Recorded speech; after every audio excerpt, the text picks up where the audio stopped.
masuk dalam pembahasan kita. Pemulihan dan pembimbingan daripada Tuhan untuk Elia. Bagaimana Elia diubahkan. Yang pertama adalah kekuatan fisiknya. Itu menunjukkan cara perhatian Tuhan untuk dirinya. Yang seolah-olah ingin bunuh diri. Sudah berjalan sampai berlama-lamaan, kurang lebih bisa sampai dengan ratusan kilometer. Setelah itu dia perlu mendapatkan satu panggilan ulang, ada call. Maka saya pakai istilah ini itu 4C. Pertama, ada care dari Tuhan. Calling, dipanggil lagi Elia, apa kerjamu di sini? Setelah itu dikonfrontasi. Dan cara Tuhan konfrontasi merubah cara pandang Elia. Dia pikir Tuhan hadir hanya dalam peristiwa-peristiwa besar. Ketika dia berani menantang nabi-nabi Baal 450, dia bunuh semua, itu tandanya Tuhan hadir. Maka disitulah Tuhan menampakkan dirinya, suruh dia keluar dalam nilai tanggung jawab. Setelah itu Tuhan berlalu, Tuhan kirim, di situ kita lihat angin, gempa, dan api. Tuhan tidak ada. Jadi dikonfrontasi untuk merubah cara pandang, cara sikap. Baru yang kalau ini sudah beres, Tuhan kasih kondak. Pimpinan yang baru. Untuk dia boleh mengurapi Raja Aram, Israel, dan Elisa.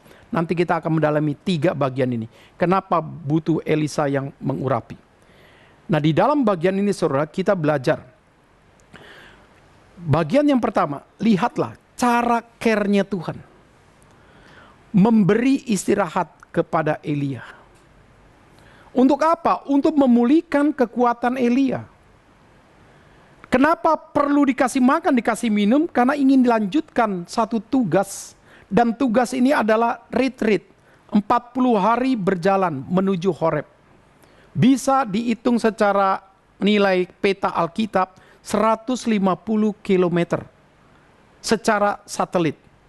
Tapi kalau di dalam perjalanan dulu, kalau misalnya belok-belok dan lain-lain, mungkin saja bisa 200 km dia berjalan. Dan itu adalah sesuatu yang sifatnya berjalan sendiri. Kedua, dia harus berjalan dengan kekuatan sendiri setelah diberi makan. Dan dia harus berpuasa. Ini adalah sesuatu yang tidak masuk akal, saudara. Kita naik gunung, kita membutuhkan nutrisi. Kita membutuhkan minuman untuk suplai daripada kekuatan kita. Nah, di dalam bagian ini kita belajar. Tuhan memelihara umatnya. Kadang-kadang sesuatu yang tidak normal. Cara Tuhan itu sangat ajaib. Nah, di dalam bagian ini Tuhan persiapkan semua supaya Elia menjalankan satu retreat yang panjang 40 hari, 40 malam. Retreat yang panjang 40 hari. Ini adalah cara Tuhan memulihkan fisik plus memulihkan kerohanian Elia. Engkau berpikir engkau makan hanya untuk 1 hari. Tidak. Aku akan buktikan engkau makan, engkau minum, setelah itu engkau berjalan 40 hari. Engkau saksikan aku pelihara engkau. Jangan coba-coba saudara, kalau engkau tidak ada dalam perintah Tuhan, akhirnya engkau makan, setelah engkau jalan 40 hari, belum 40 hari engkau sudah masuk rumah sakit. Hari ketiga.